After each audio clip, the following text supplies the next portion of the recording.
And I think, I don't know, religion kind of hijacks this curiosity and like takes people to this way, okay, and gives you all the answers and then stops the inquiry.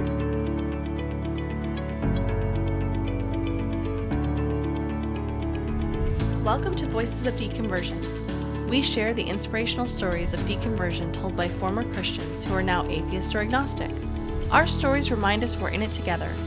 They encourage us as we discover who we are and help us to embrace who we become. Now here's Steve with today's guest.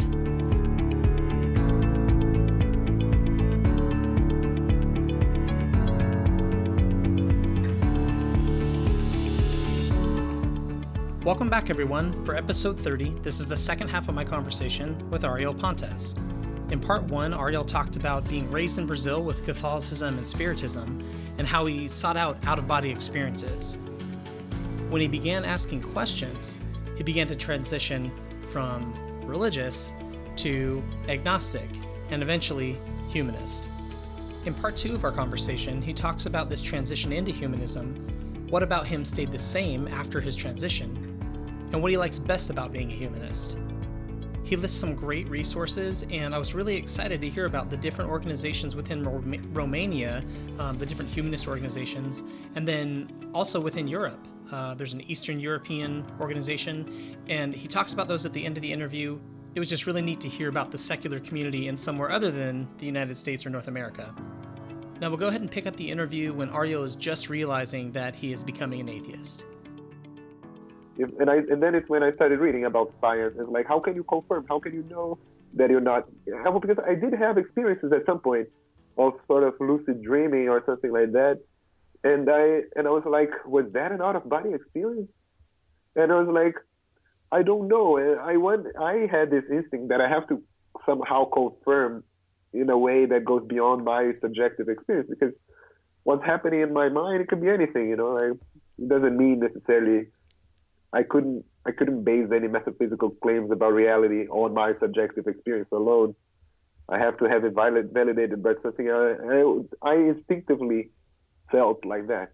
I don't know. And yeah, and I started reading about, I just started wondering, like, am I an atheist and things like that. And I started reading about atheism. And when I started reading about atheism, I was just like, yeah, like, I finally, like, something that people that I agree with, people that make sense. Well, I'm assuming, and I could be totally off, so I'll let you correct me if I am, but isn't Brazil fairly, I mean, we talked about how spiritual it is, but it's a pretty religious country, isn't it? As far as, even though the Catholicism is mixed with spiritists and stuff, do you think it's a pretty religious country? It is, but it's different from the U.S. I don't know. I mean, in my experience, like in Brazilian middle class, let's say, middle class in Rio, most of my friends were either somewhat a mixture of very light, non-practicing Catholic. And like, I never met any friend in school, for example, throughout school. I didn't have any friend who went to church. Oh, wow. At all, huh? Yeah, it's pretty big, right? I mean, you wouldn't imagine. So in this sense, we're not so religious. And it's like, if you go to church every Sunday, it's like, yeah, you're a weird guy, like an obsessed, super religious type of person. That's funny. and now it's big with the evangelical Christians. We have a word, actually, crente. It's like sort of derogatory for Protestants, like for evangelical Christians. Basically, it means a believer, but it's a sort of kind of a negative word. Yeah. Yeah. That's funny. Because is evangelicalism is kind of growing there? Yes, it is. And they are much more, they go to church every Sunday and all that. Wow. But when I was growing up, like I said, in my family, nobody went to church except maybe for Christmas or something like that. And none of my friends in school, I didn't know anybody who actually went to church, but everybody believed in God, and and most people believed in spirits and reincarnation and stuff like that. So in this transition that you made from being, raised Catholic with all the spiritual elements and stuff, to atheist, was there something that you would consider the most difficult about that? I wasn't back then. I guess I wasn't going through a difficult period of my life in any other sense. Mm-hmm. So I don't remember being sad or anything. Perhaps the prospect of death became slightly more scary. That would be the only negative thing. But even that, it didn't consume too much of it. I wasn't afraid of dying all the time or anything like that. Yeah, yeah. It was like, okay, I'm still young, whatever. At one point, I remember when I said I didn't believe in God in front of my grandmother, she was like, "How can you say that?" And there was sort of a small scandal, and all the family was around, and I was talking about religion, and I was kind of questioning a lot of stuff. And my family is quite open, so it's quite okay. This wasn't a big deal at all. But my grandma was the only one who was kind of shocked and upset, but then now she knows, and now she got used to it. She doesn't mind anymore. I mean, she will still say like, "I'm praying for you" and stuff like that. Yeah. Everybody knows I'm an atheist, and it's not like I'm stigmatizing. Well, when you think back on the version of yourself that was really into the paranormal and was really seeking, these out-of-body experiences and was really interested in all of that. When you think back on that person, that version of yourself, what do you think about that person now? Oh, I guess it's an interesting person, but certainly have a lot of interesting conversation. I would convert that person probably. But maybe if I were to say something negative, I guess it's a person who perhaps wasted a little bit of time. Like it could have been faster. Maybe if I had been exposed to atheism faster, I would have wasted less time. But I mean, it was a somewhat short period, let's say. From 13 to 17, it was basically, I don't know, in 3 or 4 years. So basically, before 13, you can't really see. You're a kid. You're just playing, and you don't really think about it.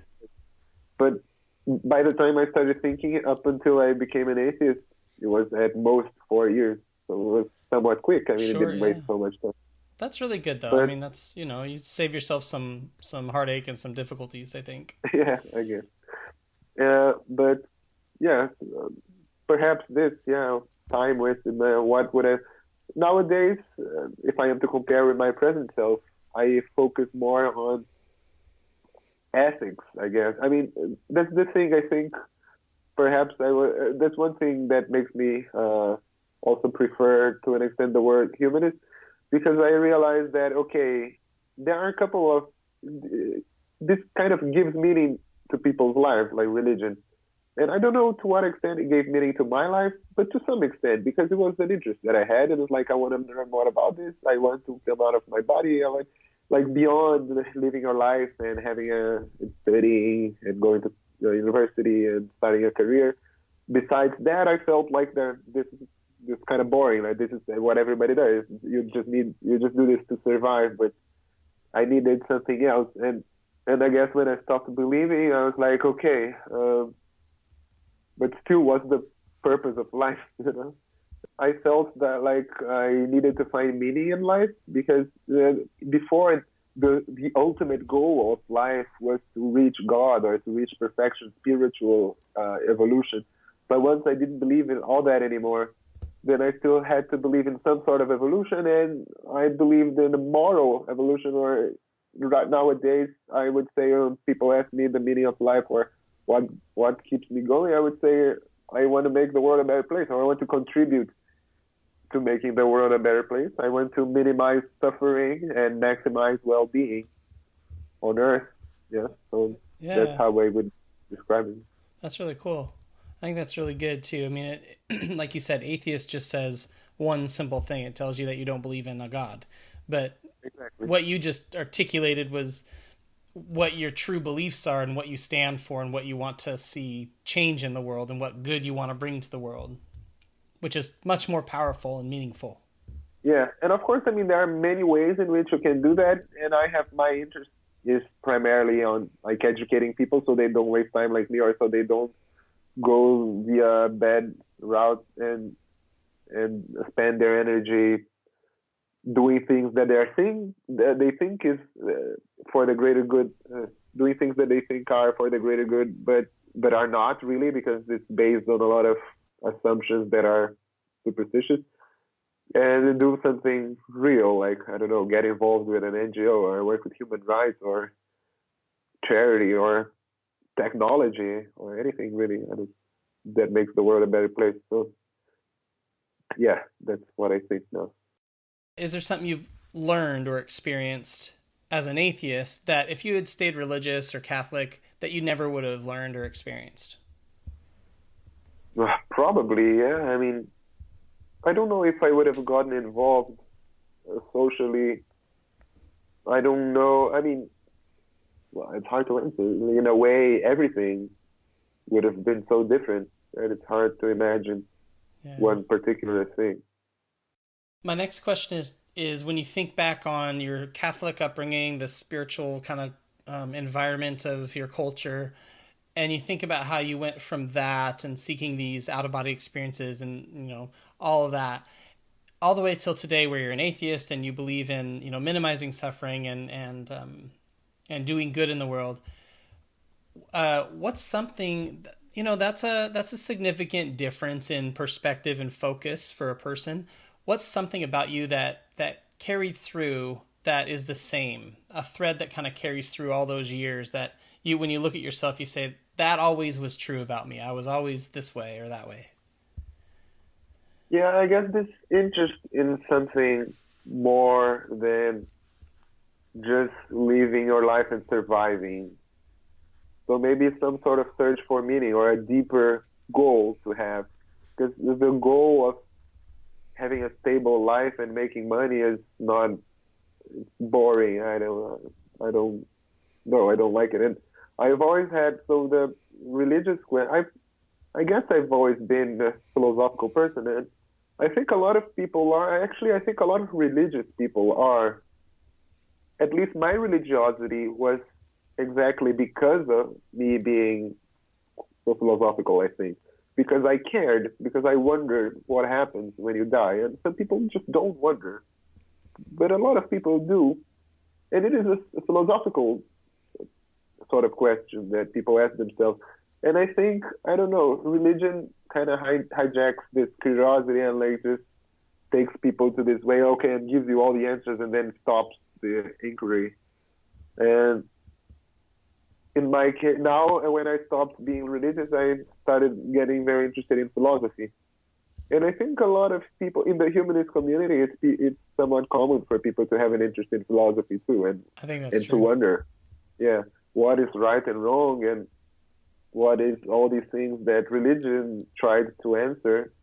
How do we find a better answer? Well, what do you like best about being a humanist?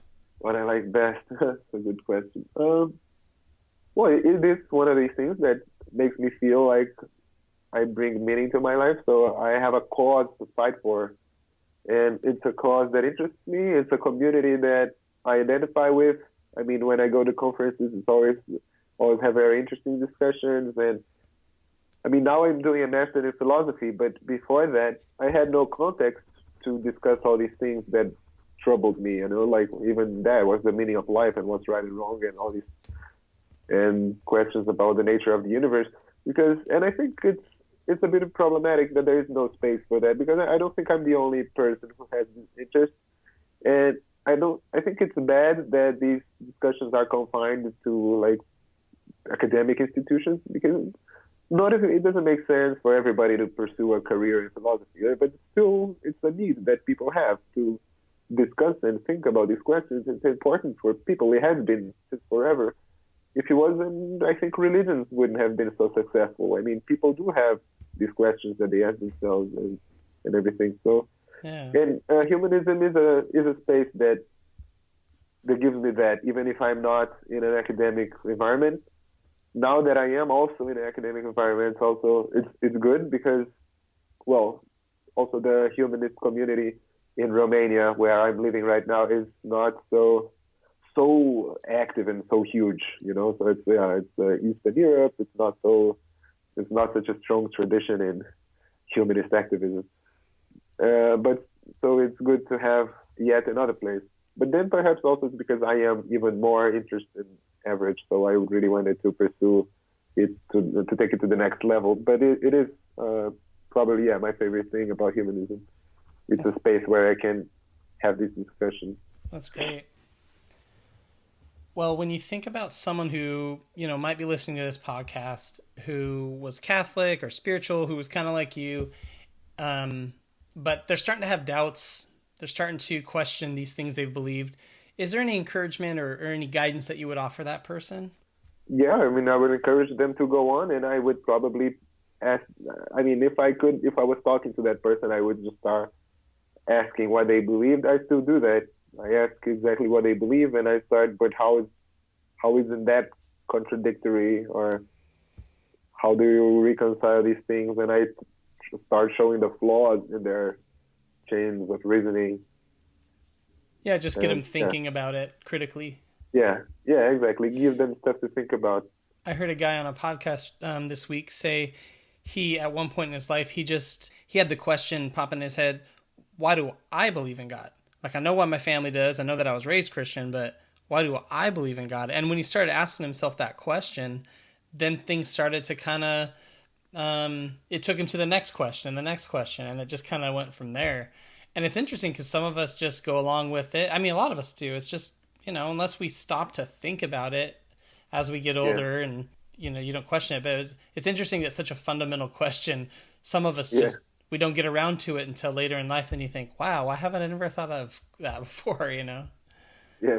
Yeah, I guess the problem of evil is the quite critical thing for me. It was the argument that made me start questioning God. I mean, I stopped believing God was good, basically. That was because I learned that God was omnipotent and the omni-God, with all these all-powerful and all-good and all-knowing, and it just didn't seem consistent. And I thought that, in order for me to call it a God, it has to be all-powerful and all-knowing.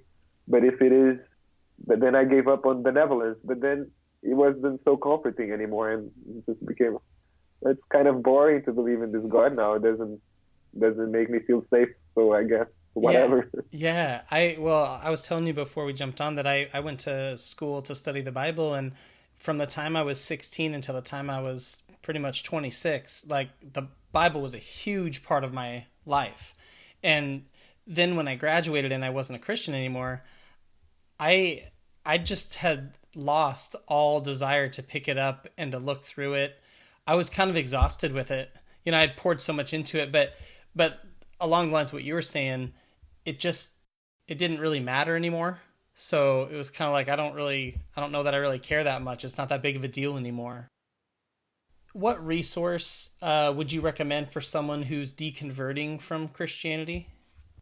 It depends a lot on the person. It's hard for me. It depends on what stage they are of their deconversion. Well, let's say the person has just deconverted, so they've decided that they're not a Christian.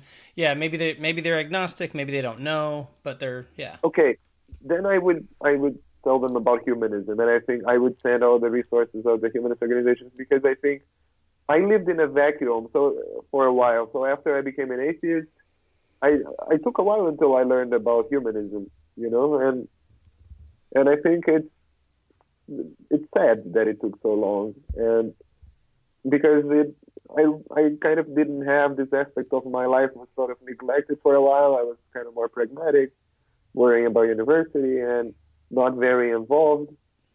But I still liked discussing about these things and discussing about philosophical issues, and I read a lot of the atheist authors. I really liked biology, and so I liked biology. I liked evolutionary biology mostly, and the evolution of human behavior.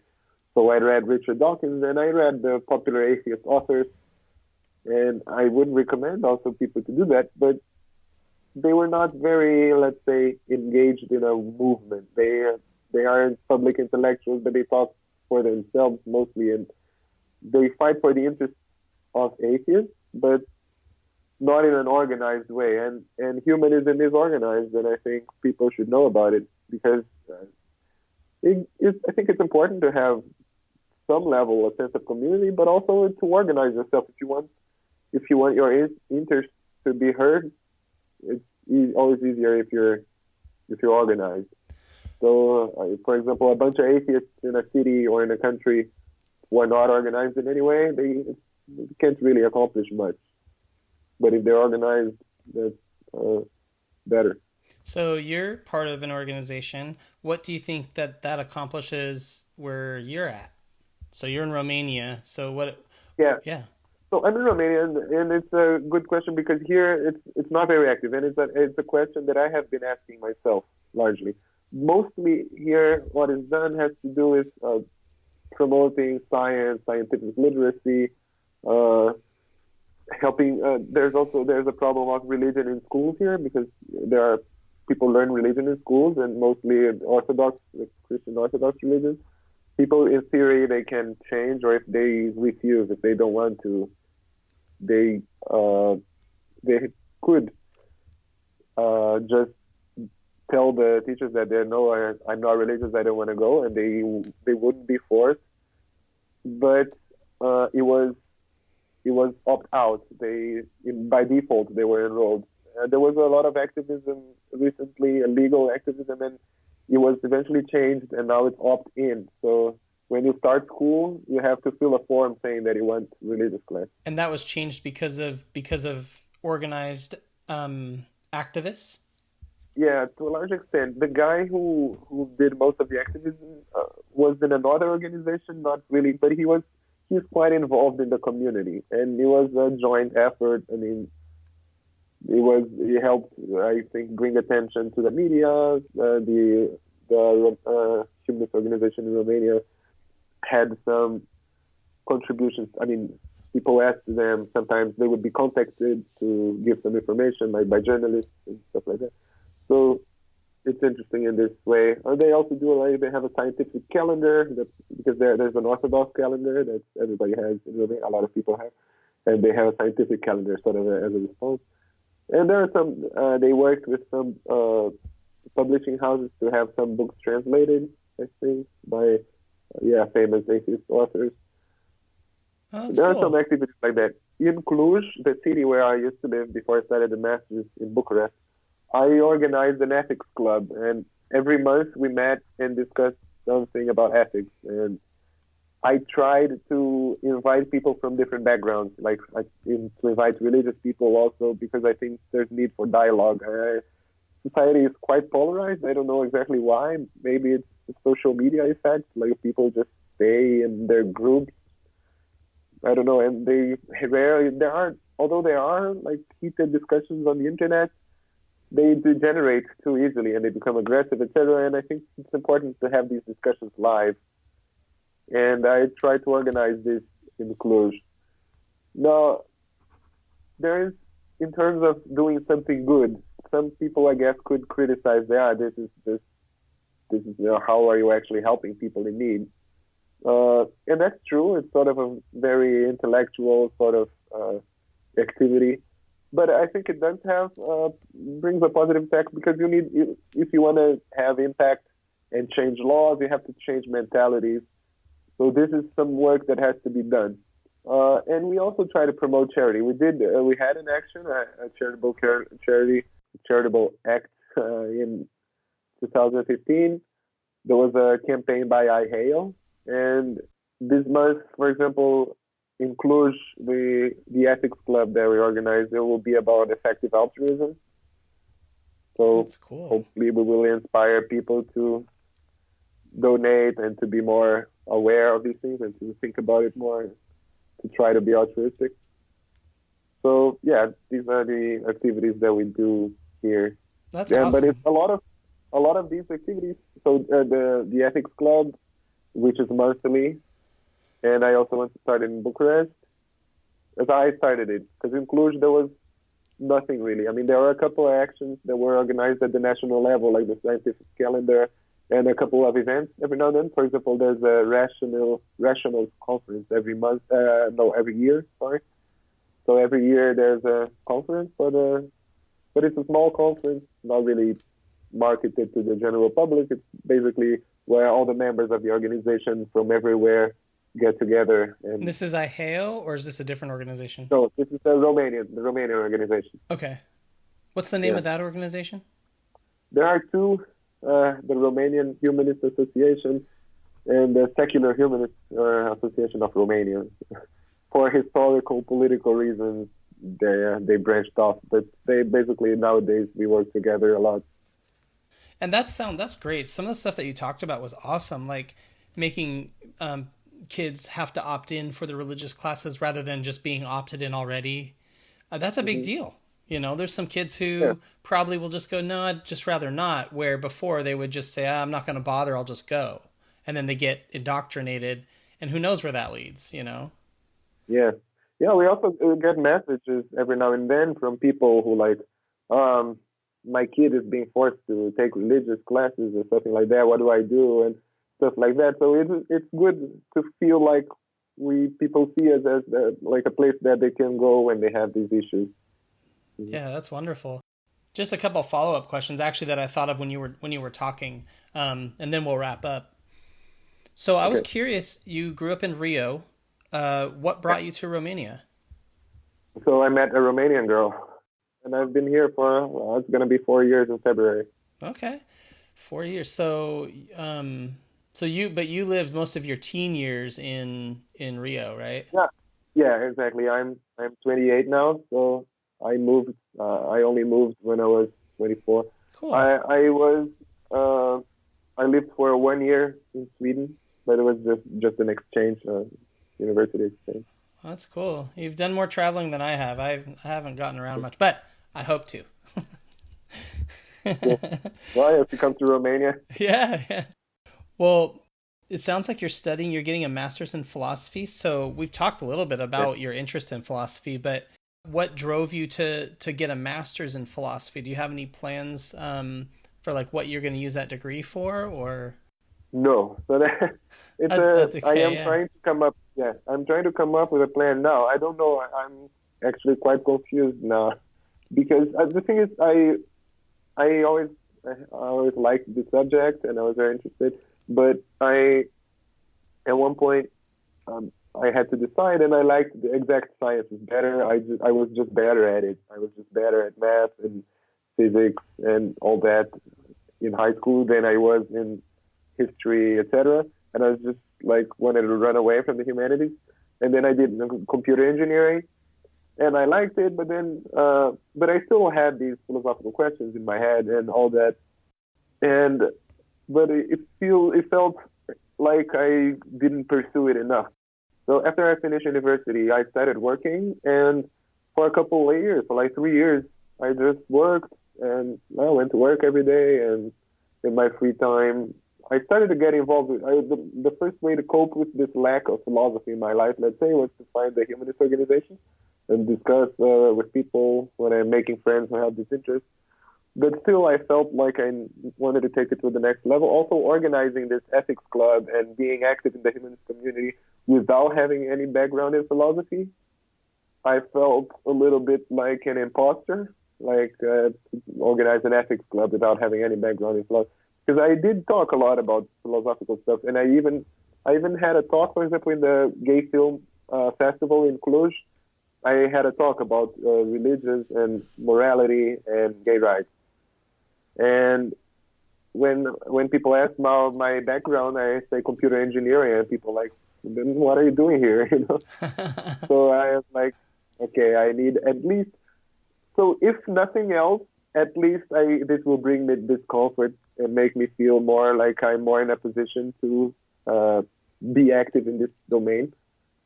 But I am open to. I'm curious. I mean, I want to look for PhDs, and if there is something that and for the problem is that I need scholarship, especially because I'm not a European citizen.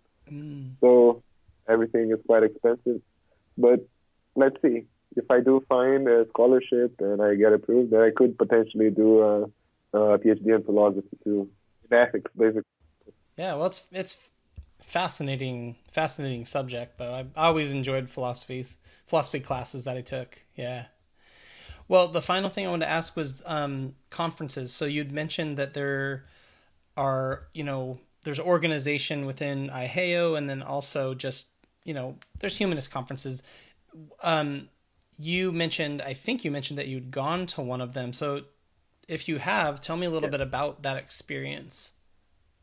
So once I got to Romania, I guess because I didn't know a lot of people, I started going to like atheist meetups and stuff like that, and that's how I got involved in the Romanian Humanist Association. And the first conference I went to was the Eastern European Humanist Conference, which was here in Bucharest, and I met a lot of people from different places, and that's when I got involved with IHEO, because at first I was just involved at the local level with the humanist organization here in Romania. And then I got involved with IHEO, and I kept in touch with some people online, and I started to contact them, like, how can I get more involved? What can I do? And I when there was the next General Assembly, I think I wanted to go, and I talked to the people in Romania, like, is anybody going? If not, I will go, and I will go and represent Romania there, even though I'm not Romanian. It's kind of weird, but and I did, and it was really cool. I mean, what made me get more and more, every time I go to a conference, I get really excited, and I'm filled with enthusiasm to do more action, because I see what people do in other places. Because in Romania, even in Brazil too, I did join the Humanist Association in Brazil before leaving, but I just filled an online form, and then I got an email, now you're a member, and there's not a lot going on. There were no physical activities, no offline meetings or anything like that. And when I see everything that happened internationally in more developed countries, it's like, wow, I have to do something like that happen in Romania and in Brazil too. And yeah, so eventually I met a lot of people, and they said that they were looking for a new chair for the Americas working group, because the IHEO has this structure that it has four working groups: the Americas working group, Asia, Africa, and Europe. And they were looking for somebody to represent the Americas, so I joined in. I was elected. I applied and was elected. And now that's what we try to do. Try to somewhat organize ourselves in some way to make the movement more effective. That's great. In the Americas. That's and awesome. The different regions. Yeah, that's great. Well, is there anything we haven't talked about that you want to discuss? I don't know more about the conferences. I mean, there are many places. Have you been to? I have not actually been to a conference. I've thought about it a lot.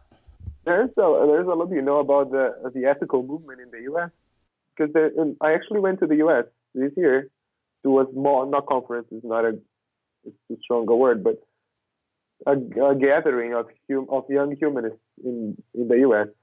In the U.S. it's interesting because you have an older movement, which is now under the humanist umbrella, but it has its own branding, let's say, and it's the ethical societies. Haven't heard of this? I've heard of the Ethical Society of St. Louis. I found them recently. Yeah, exactly. But they are in different places. There are ethical societies. The one in St. Louis is the biggest one, and I heard from this movement also from my colleague Anya from the organization from IHEO. She is quite involved she's from the Ethical Society of St. Louis, and I heard that there would be a conference, not a conference, but a gathering of the youth branch of the American Ethical Union. It's a lot of, let's say, when you start getting into the institutional details, it gets kind of complicated, but it was quite interesting. So there's a lot of stuff going on in the U.S. I would encourage you to try to go to one of these. And in Romania, there's once a year, and in Europe, overall, I went to the General Assembly of the European Humanist Federation this year in Poland. It's called the European. Did you say European Humanist Federation? Federation. Oh, okay. Yeah.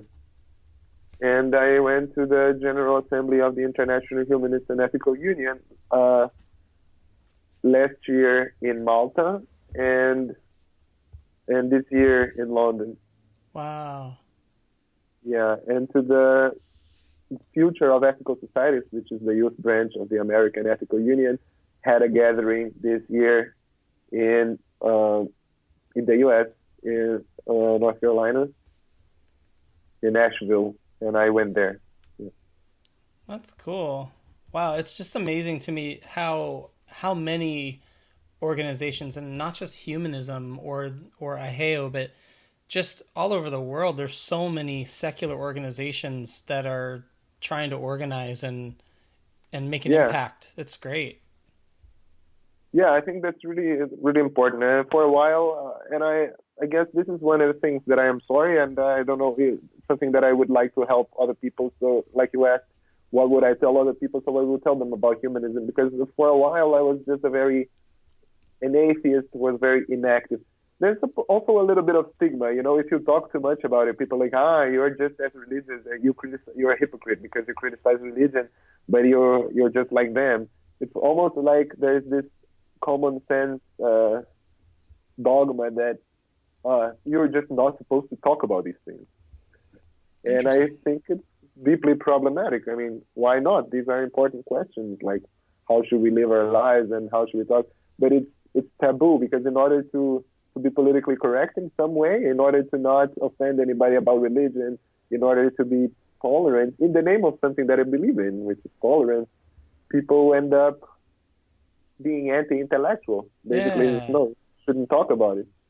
And I think that's bad for society, because like progress comes from discussing these things. Yeah, I agree. That's good. Yeah, it made me think a little bit about, I had someone tell me that they had listened to one of my podcasts, and one of the guests that was on, was an atheist, but they had said, this person really sounds a whole lot like an evangelical. And the person talking to me was more of a like a mainline denomination, kind of liberal theologically, but conservative politically, this person was. And it's funny because, like with these mainline denominations like Protestant, Methodist and Presbyterian and stuff like that, they, I think, pride themselves on being more scientific and more logical, but they also stand kind of aloof from really engaging in like maybe the heart and soul of why people believe, and the passion that a lot of evangelicals bring. A lot of evangelicals bring just this like personal relationship with God, and he's the reason why they get up in the morning, and he gives them motivation to do everything. And I think a lot of these and this, obviously I'm really painting with a broad brush, and this may not be true of every Lutheran or Catholic who's liberal or something, but I think they're kind of missing that piece of it. And that's kind of what you were talking about, just the kind of the, these philosophical discussions, why we, what are we here for? Like, why, like our motivation for living, things like that. And I agree. I think they're important. And if there's passion behind it, that's not a bad thing. Whether it be religious passion or humanist passion, it's not a bad thing. Yeah. Yeah. And I think people once they reject faith in God, they reject everything religious. And I think that's not justified, because there are positive aspects too. So when they criticize, you're being as religious as the believers, I'm like, yeah, okay, but I don't think that's a bad thing. One thing that I noticed when I went to the U.S. To the gathering of the Ethical Society was they are very different from the European humanists that I've met, and from the humanists in Brazil as well, because they are a specific branch of humanism that they call themselves congregational. So they are exactly like a church. Like they have a physical place where they go and they meet and they sing songs and they have activities, and there really is like a church. And in the beginning, I was freaked out a little bit. It felt so much like a cult, but I started to appreciate the positive aspects, and there was a strong sense of community. I mean, so quickly I felt so comfortable, and I'm very introverted. I don't connect to people very fast, and still, I mean, they had such a like a welcoming community that it was very interesting. And I think there's a lot of aspects of religion that we can embrace, like this, for example. Besides a space for philosophical discussion, a place for also connecting to other people in a deeper level, and having a support group sort of structure. I saw how they helped, and they also did charity like regularly. So I think that's also a very positive thing. So I've been meaning to write an article about the aspects of religion that are positive and that we should try to bring back to our lives as atheists. Yeah, that's a great point. And I want to say one quick thing about it, and then I want to hear about your blog, because I know you have a blog. Yeah. I do think that a lot of Christians don't really understand that many of us atheists and humanists, we find a lot of value in religion, in the sense that we can see there's parts of it that bring a lot of value to people and that are good, that we don't think should be eradicated. Yeah, there's atheists who are militant that just want to like eradicate all religion and everything associated with it. But people like you and me can see and I think most humanists and atheists, I think, see value in these traditions or in the reason behind why people became religious, stuff like that. Yeah. Yeah. So tell me about how, one, people can get in touch with you, and then tell me a little bit about your blog. Okay. So, well, I don't know exactly where I should direct them, but I don't use Twitter very actively, but my handle is Ariel Pontes. It's hard to pronounce it in a way that you guys understand, but Ariel, Ariel Pontes, Pontes.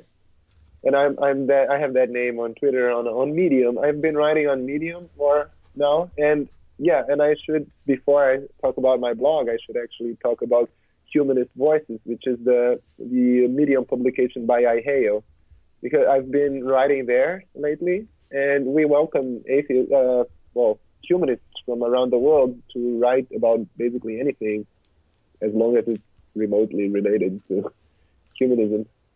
To social issues or philosophy or anything really. Wow. And so if you're curious, there's a link. If you go to medium.com/humanist-voices, and you have a button where you can click if you want to contribute, and there's also, you can read what other people have written, of course.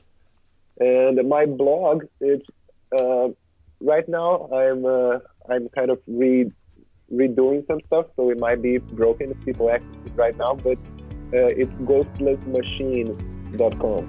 Whichever place you find me, you will find links there to the other.